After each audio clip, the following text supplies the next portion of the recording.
Thank you.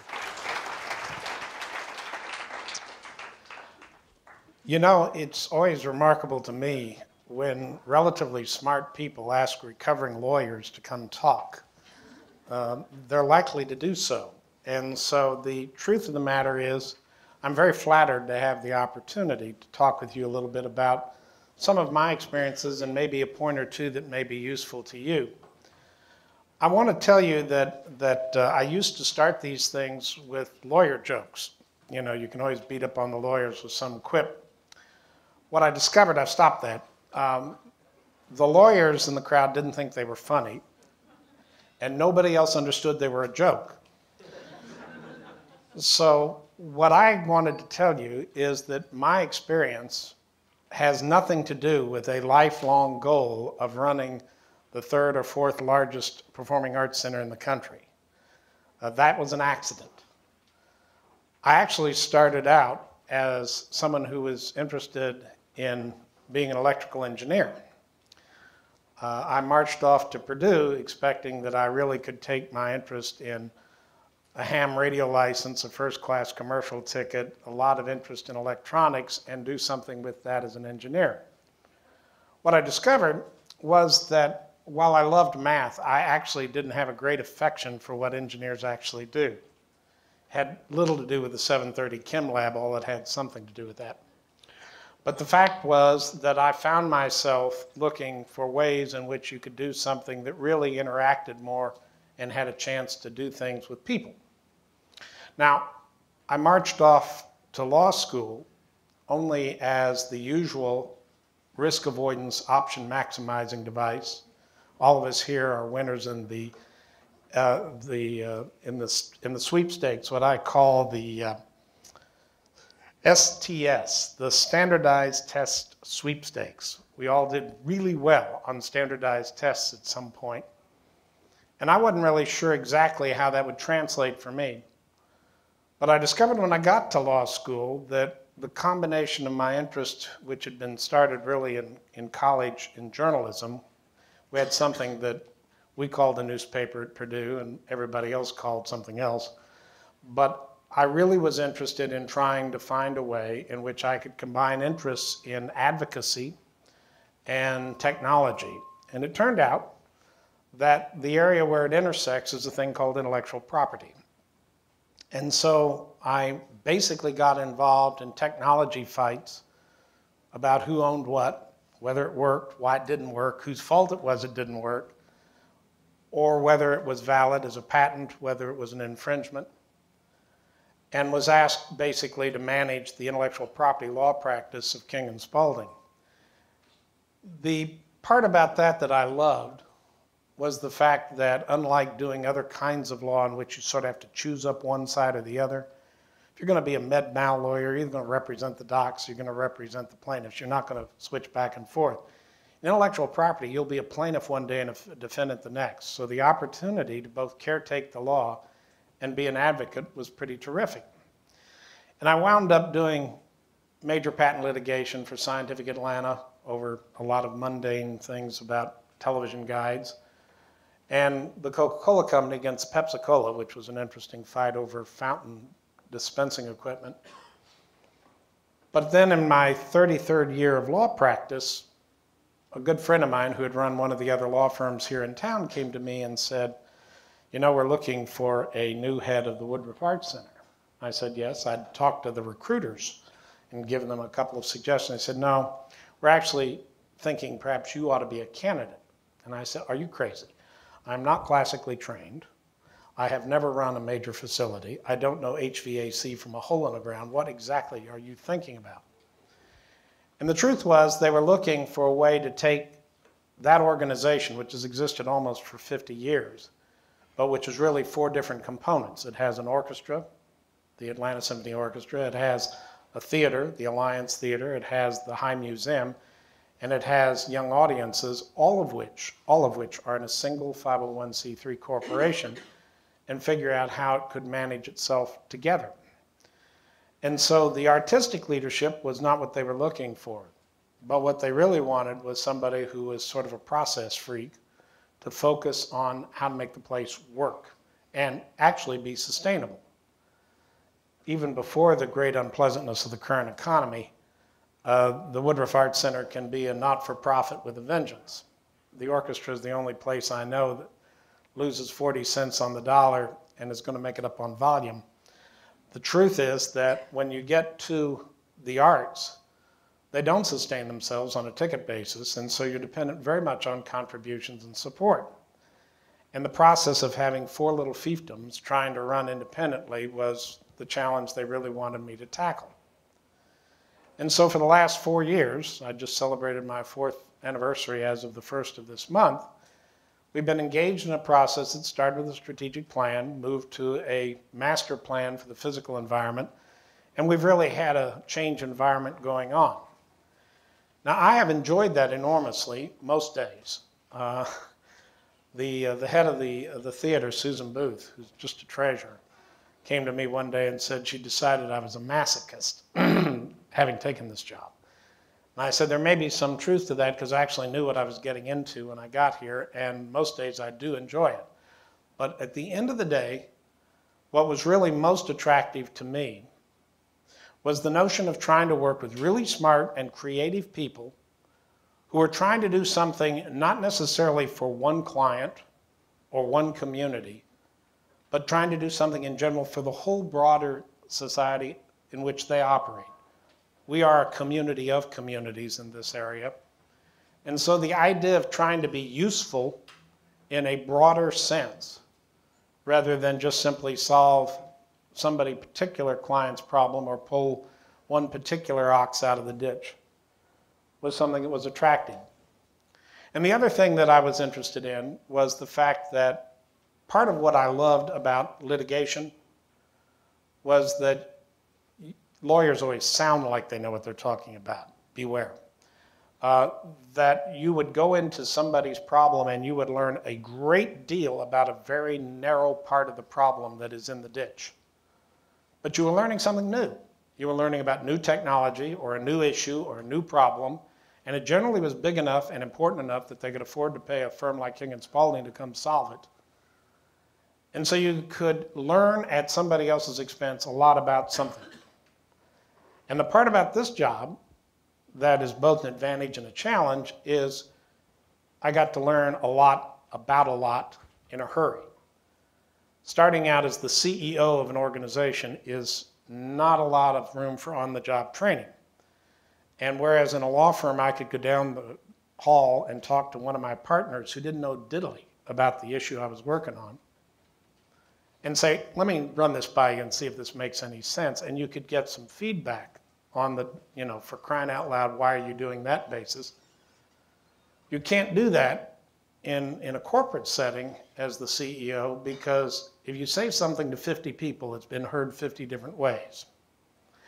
And secondly, you really don't have a chance to sort of test out what are the right things to do in an environment without everybody getting a little nervous. The other thing you have to learn as a lawyer is to shut up. You need to talk less, you need to listen more, and you need to talk last. When you're advising people, whether you're in a service industry like the law or whether you're a consultant or an engineer advising, your business is sort of giving advice. And so you talk about, well, you could, on the other hand, you could, and otherwise you could do this. When you're put in a position where people are looking to you to give some leadership or guidance, it is far more important what you hear than what you say.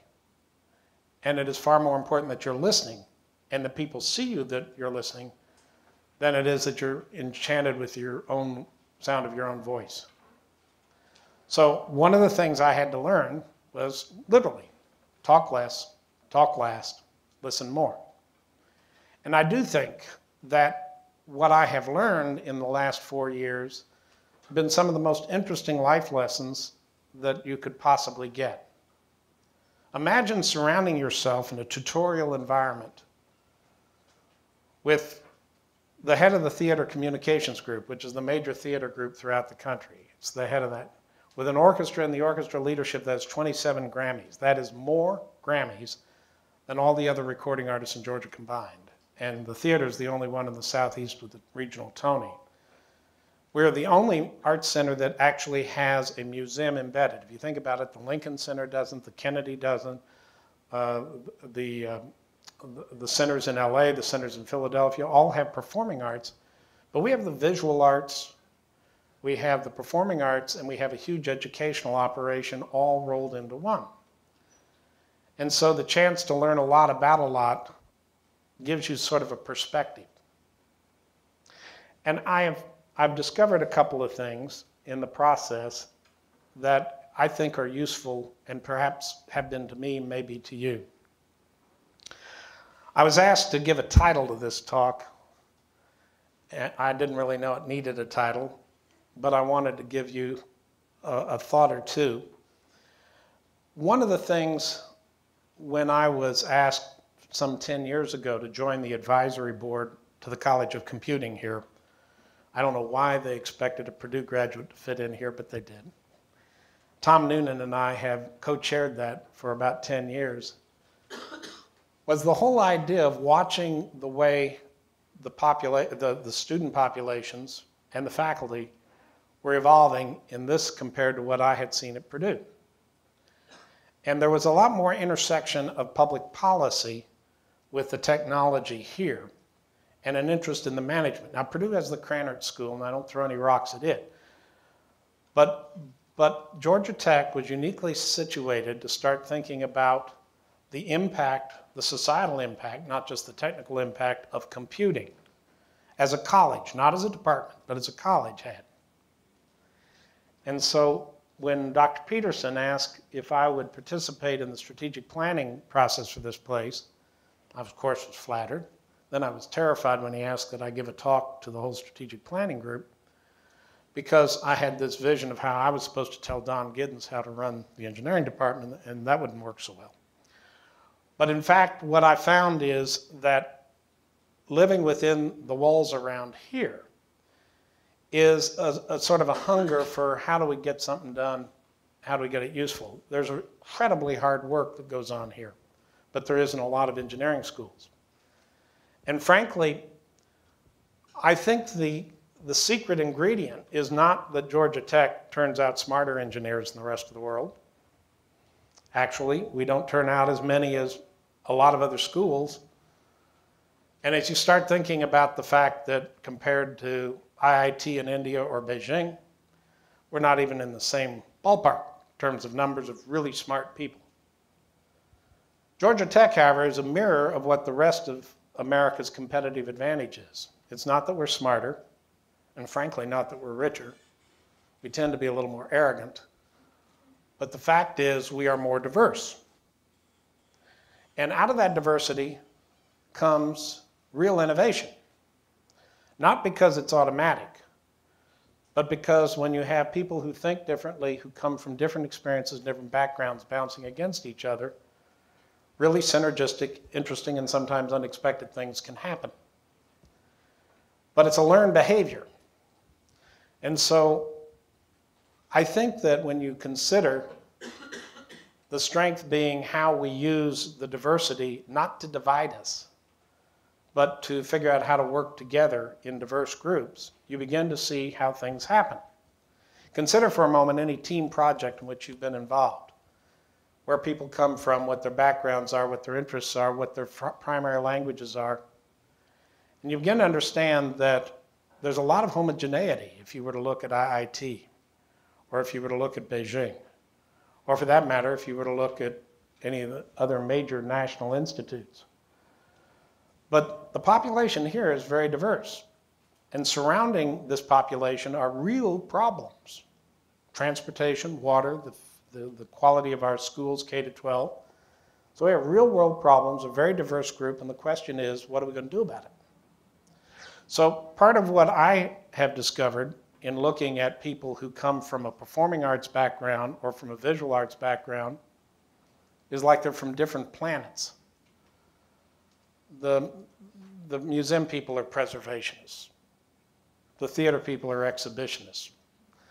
And the music people are somewhere in between. When you consider how you get productive results out of diverse groups, it will not happen by accident. If you just put people together that are diverse and slam them together, it doesn't automatically create an innovation. It's a learned behavior, and you can't get it out of lectures, you can't get it out of reading it. It's like a bicycle. You actually have to get on the bike and pedal, and you've got to be prepared to fall. But you need an opportunity to do that.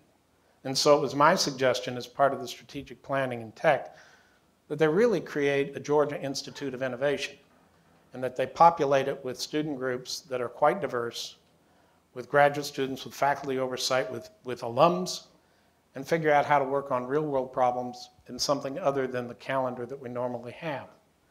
Now, I don't know whether that'll actually happen, but I will tell you that my experience in terms of trying to figure out how you manage is to focus on the fact that you have to have had an opportunity to learn from others who could do something you couldn't do, and you got to be able to rely upon them. Now, music is a pretty good way to do that. Think about a jazz group, or think about a string group, or think about a stomp group. It really doesn't matter whether you're the brightest, the smartest, the richest, the cutest, whatever.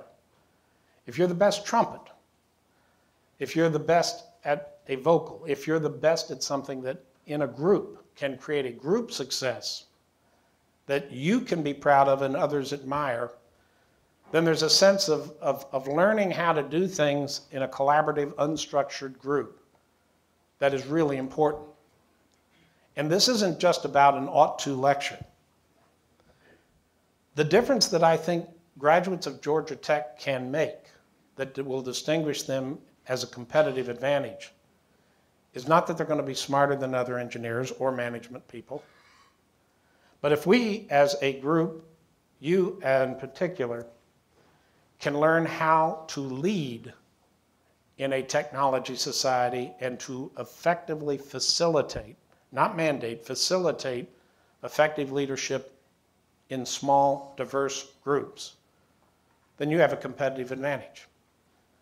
Because the difference between what we know today in technology and how quickly that will translate from what we knew then to what we know now, Moore's law applies to more than just chips, means that what you're learning today has a half-life of about 8 years. And so the skill set of learning how to work successfully in unstructured, diverse groups is in fact both a competitive advantage, an essential ingredient for innovation, and frankly a leadership advantage for each of you. So if you look around this room and you think about where people are from, you think about both the backgrounds, geography, ethnic, religious, you think about the different areas of strength and interests, what becomes apparent is you've got to be able to develop a sense of how you relate to other people, figure out what their strengths are in an unstructured way. Now, I get the lecture all the time when I talk about this, oh yeah, we get it, it's sports, great thing. Wrong. The thing about sports is there's a coach, and the coach decides who has what talent, he decides who's going to play, for how long, and in what way. And I'm talking about the concept of innovation, which really doesn't happen on demand, really doesn't happen in a management system. It happens because people will spontaneously look at what has anybody thought about and bring that into focus in a way that others will listen to, perhaps improve on, in a completely unstructured way. So I would tell you all this to say that my experience in moving from what was a technical background through the law into trying to manage a very diverse arts organization is one in which the same skill set applies across the board. It really is a matter of figuring out how are you going to relate to other people. And it's a matter of some discipline, and it's a matter of trying to figure out at the end of the day whether the project you're working on or the idea that you have requires it to be your success or whether you can make it a team success.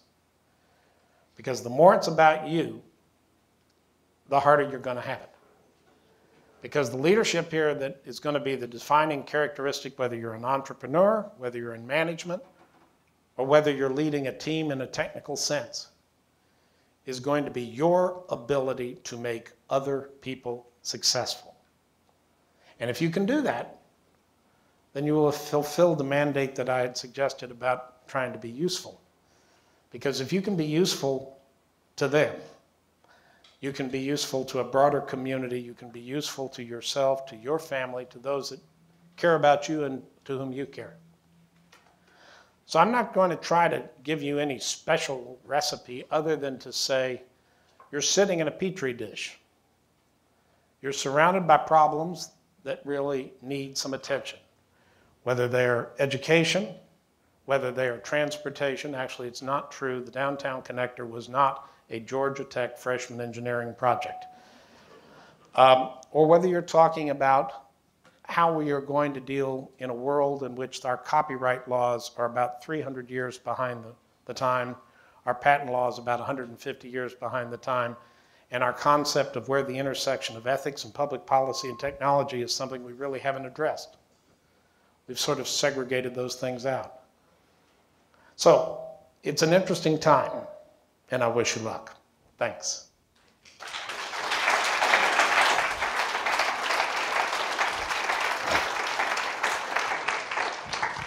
Thank you very much. We have time for questions. Does anyone have a question for our guest?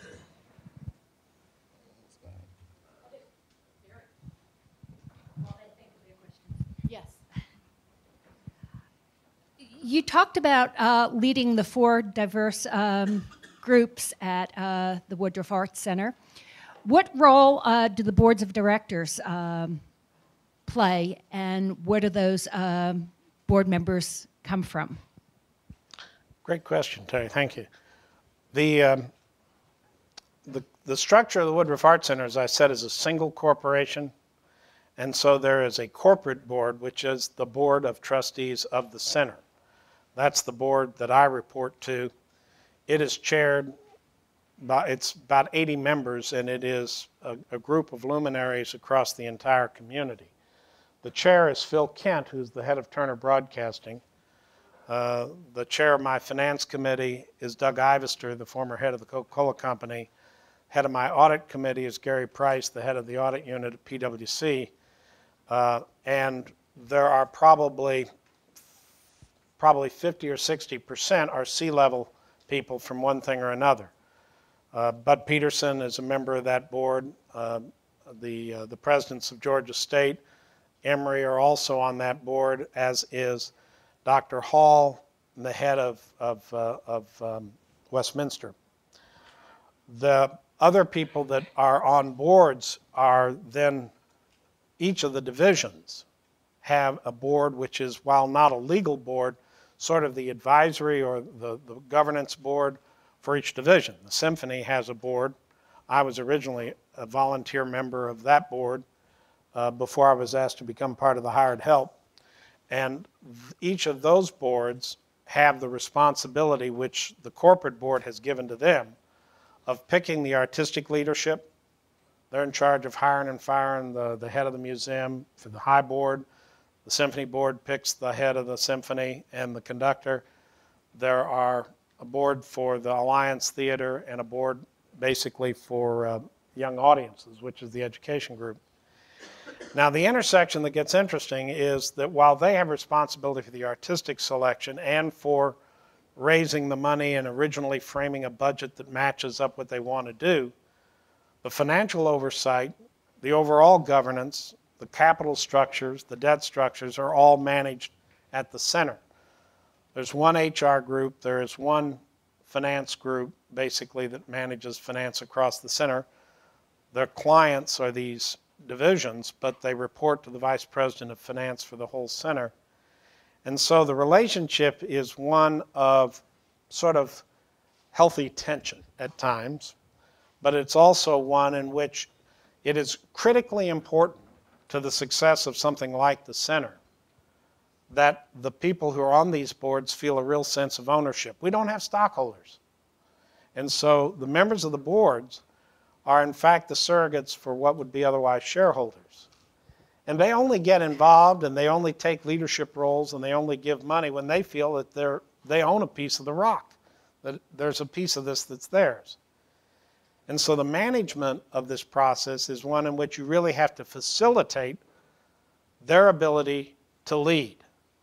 Because if you make the decisions, if the center is trying to run all the detail, then you disenfranchise a lot of those board leadership roles. And therefore, while the responsibility hasn't moved, the nature of the job is much different than it would be in a straight corporate environment in which your success is simply measured at the bottom line. So that's the difference in trying to manage a not-for-profit as opposed to a for-profit. Coming from someone who thinks, I guess, more inside the box, coming from a law background, what do you think was the most difficult thing for you to learn how to communicate with those who think outside of the box in the performing arts aspect? Well, I actually believe that human beings are not that different. That is, you get a left side and a right side of your brain together. And a lot of people who are interested in a job that is very left brain, pick an accountant or something like that, still have a strong desire to get involved in some way in a creative process. We actually harvest that by providing access both in performance and in leadership.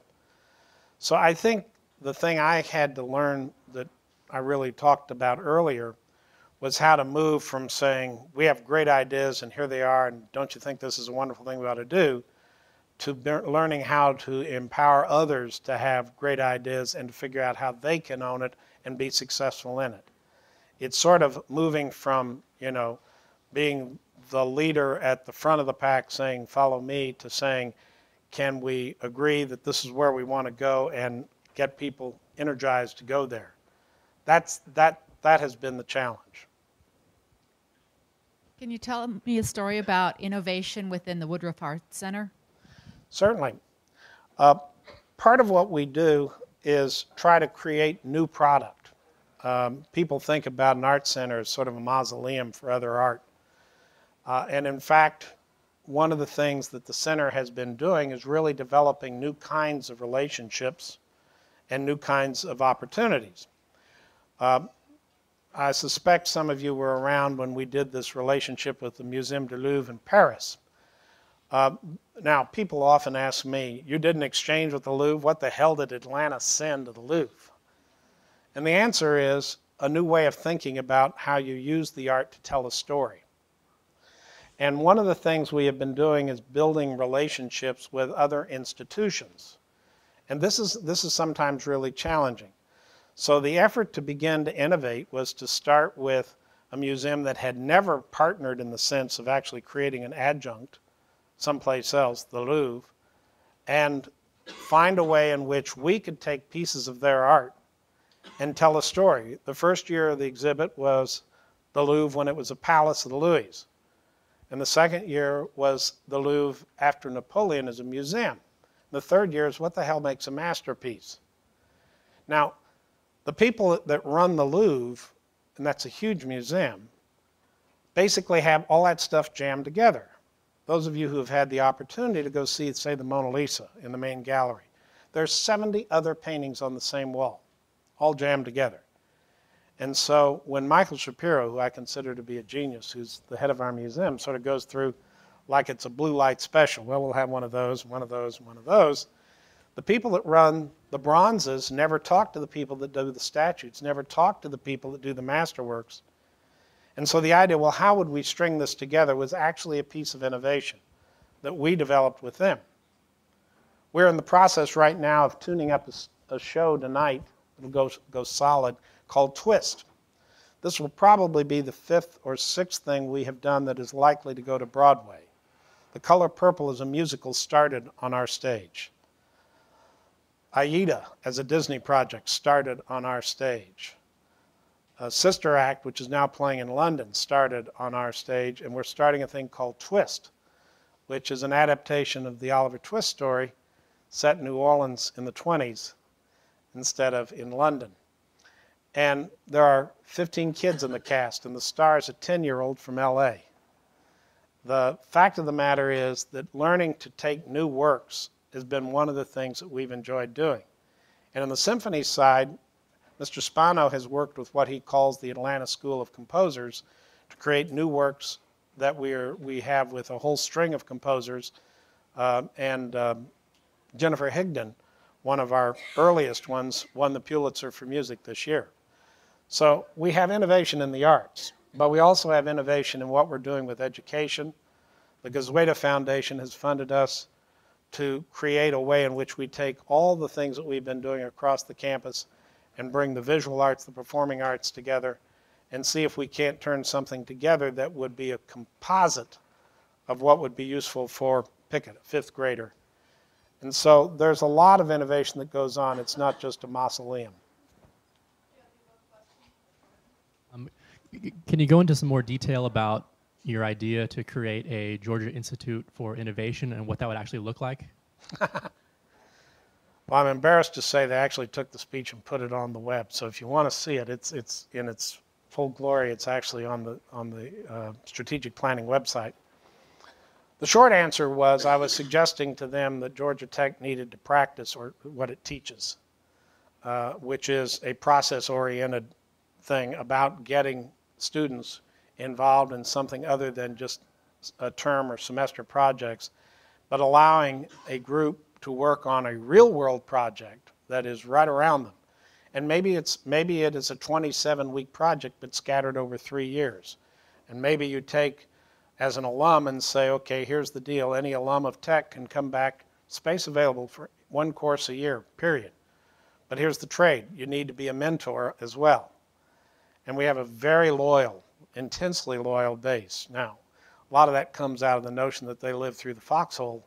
But the truth is that there is a lot of interest and a lot of capacity that we're not ever tapping into in a meaningful way other than for money for football or for buildings. And all that's good and necessary. I'm not poking at it. But if we're really going to try to create an innovative institute, then we need to be able to partner with others. And I suggested that they buy some of these empty buildings around here and create an Atlanta home for the Max Planck Institute or for IIT or for Beijing, so that we would be a global focus and have the facilitation here of what we've got with this airport, with this access, and with this student body, and with this alumni group to create essentially a not-for-profit, not a state. This would be a private not-for-profit, like the Georgia GTRI. But I think there's an opportunity here to take the assets we've got and make them work in a way that is different than what we have been doing.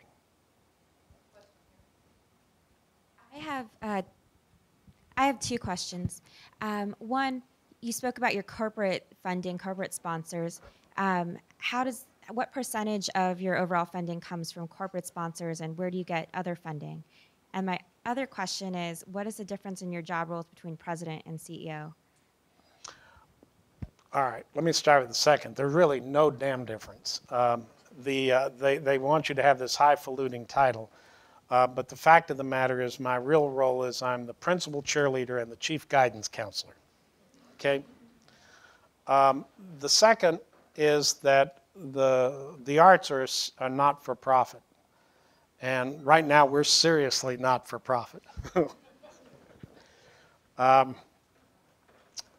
About 42 to 43% of the costs of the art we put on comes from the gate. By that I mean the price you pay for tickets or your membership in a museum or what you're going to do with respect to any particular event. Probably another 38% or so comes from donations. And part of that is a campaign that the center conducts. Every year a campaign, we raise roughly $8.5, $9 million that we distribute for the infrastructure costs and for all the divisions. And then each of the divisions have their own campaign. And the big money for the art comes out of people that are passionate about the art.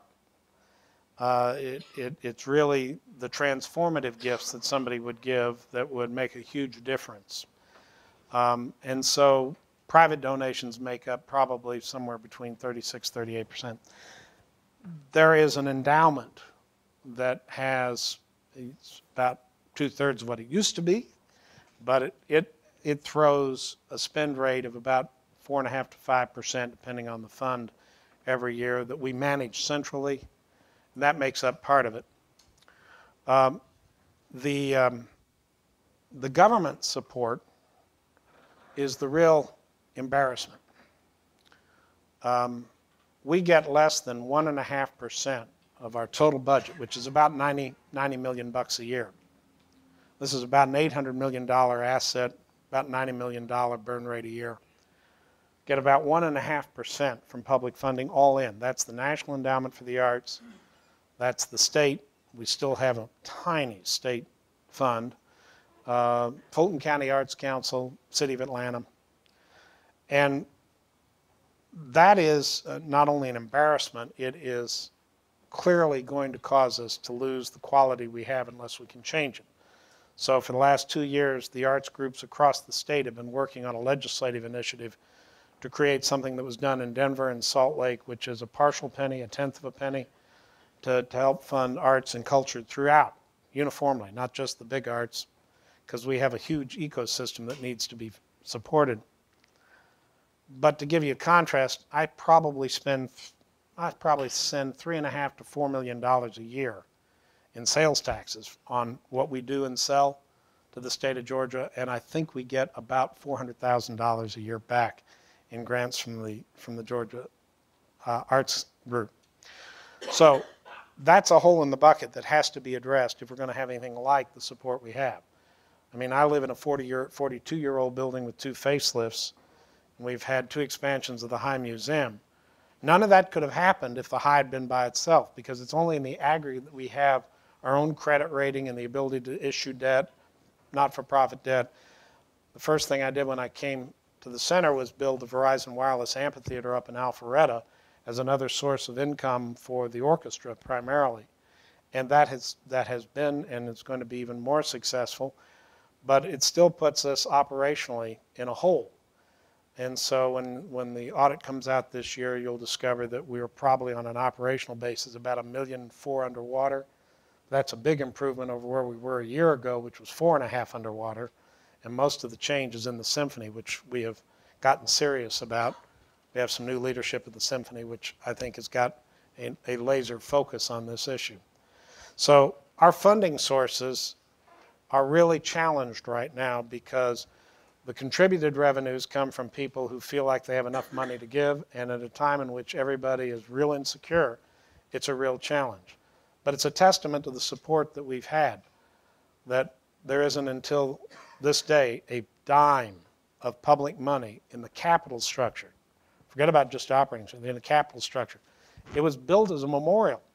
In '62, there was a horrific air crash in Paris, and they decided in the community to build this art center in Midtown Atlanta when it was hippies and motorcycle gangs and 2-story teardowns.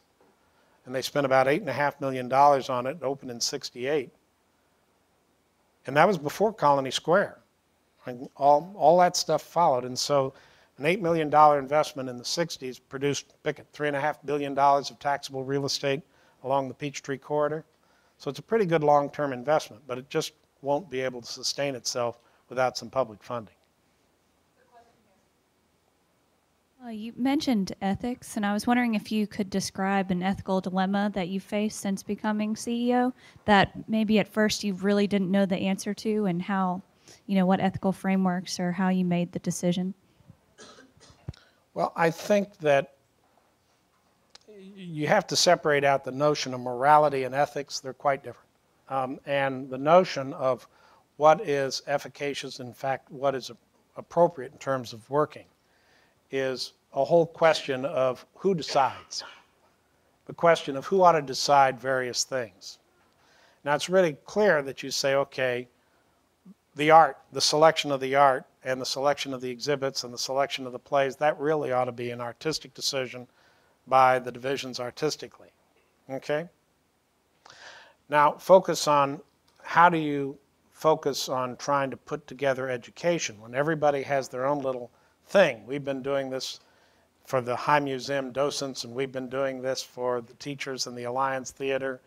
And how should we do this with the talent development program, which for 17 years has reached into the community to help basically socially disadvantaged African Americans and Latinos who have talent to be a performing artist.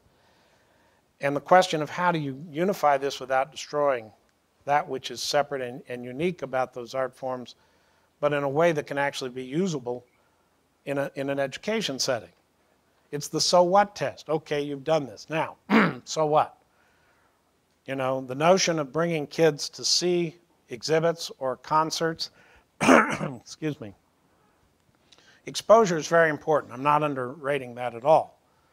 But random acts of improvement does not make a coherent education process. And so one of the real dilemmas that we are working with right now is how do we integrate that in a way that respects the integrity of the art and yet allows us to do something that will be more coherent in terms of the so what test.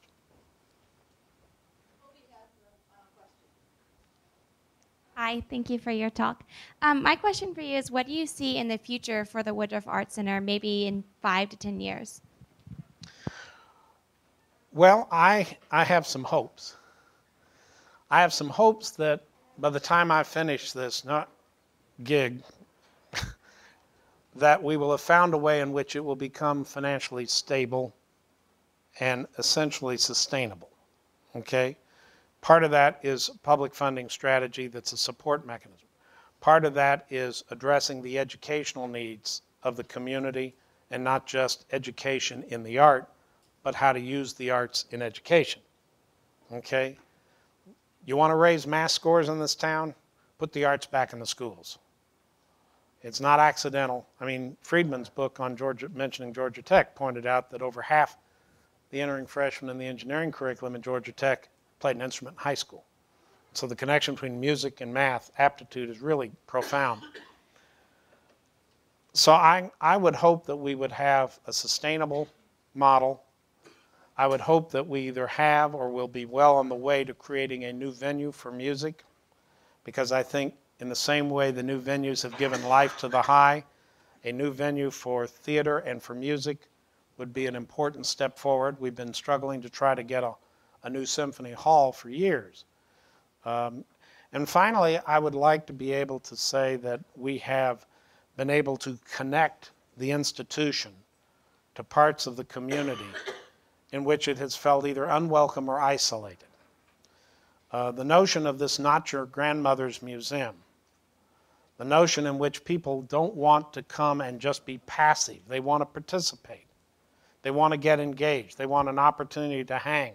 They want a chance to learn. They want a chance to do it at their time, at their speed, when they want to. It's not about buying a subscription. It's about joining an opportunity to come see what's going on. And that getting out of the passive role is something we're working on. One of the things that has been announced, I don't think I'm giving anything away, is that we have, as of this year, a brand new program for Georgia Tech students. That we will have essentially a get out of jail free card for students. I think you can buy it for $20 and you can go to anything we have. Space available, period. So part of what we're trying to do is make this part of the community, join with places like Tech, like Emory, like Georgia State, and make this a community center, not just some isolated cathedral to culture. I took the microphone for one last question. I've heard you talk about the importance of civic engagement, and I'd like you to mention something about your success in civil society and somewhat inspiring the students to become engaged. I left out a couple of pieces just because it's boring about my own background. My first experience in Atlanta was as a newspaper reporter for the Constitution. That was back when it was a paper. And one of the things that impressed me about Atlanta when I was looking at it, as somebody who'd grown up in the Midwest, was the sense of engagement that I saw in the corporate leadership and in the legal leadership. Because it wasn't just a sense of, well, God, I got to go do this. It was a real appetite to be part of the community in this town. You had to get involved. Didn't really matter what. Whether it was a matter of picking up a shovel to go help with your faith or a school or the restatement of the corporate charter. There was an expectation that, and a welcoming to be part of it. So when I came here to the law firm in King and Spalding, I just had to look around at what my senior partners were doing. And you had Hugh Spalding, you had Charlie Curbo, you had people who were involved in every aspect of the leadership of the political establishment, of the government, but also the social establishment, the hospitals. And nobody came around and said, now what are you going to do? It was just that if you were going to be a real lawyer in my world, you did more than just practice law. And so I got involved with Atlanta Legal Aid, became president of Atlanta Legal Aid. And after I'd done that, I got kind of interested in United Way, which had helped fund legal aid. So I wound up getting involved in the allocations process for legal aid, for United Way, and wound up going on the board of United Way and getting a better sense of the whole community. And I mentioned the fact that we'd started this IP group. Well, when the IP group at King and Spalding suddenly got run over by the Olympics, we had to go figure out how we were going to represent the Atlanta committee. So that got us involved in a lot of other things that had to do with the community. And I wound up being asked to work on negotiating television rights. That involved the opening and closing ceremonies. That involved me getting involved with the symphony to see if they could play. And after the circus left town, the symphony asked if I would go on the board of the symphony, which I did. Then they asked if I would chair the search, which I did, to bring Robert Spano and Donald Runnicles here. And then my good friend Shirley Franklin, with whom I had worked closely in the Olympics, happened to become mayor and said she wanted me to do a task force on what the state of the arts were. And as I say, it's been steadily downhill ever since. But it wasn't that somebody turned a switch at age 62 and said, oh yeah, now's the time to get involved in civic affairs. It is, as I said, a learned behavior to get involved in ways that are meaningful to you, useful to others, and find a way to make that compatible with all the other things you got going on with your life. Because the skills you get out of that experience are every bit as valuable as any technical training you're going to get. And the opportunity to sort of become more empathetic with other issues and other aspects is incredibly valuable. So I would say that as part of the leadership development, the opportunity to do things like that, and everybody's got their own thing they want to go do. It doesn't really matter what, but it is an opportunity to develop a skill set that will be as valuable as anything you're going to get here. Anything else? Thank you.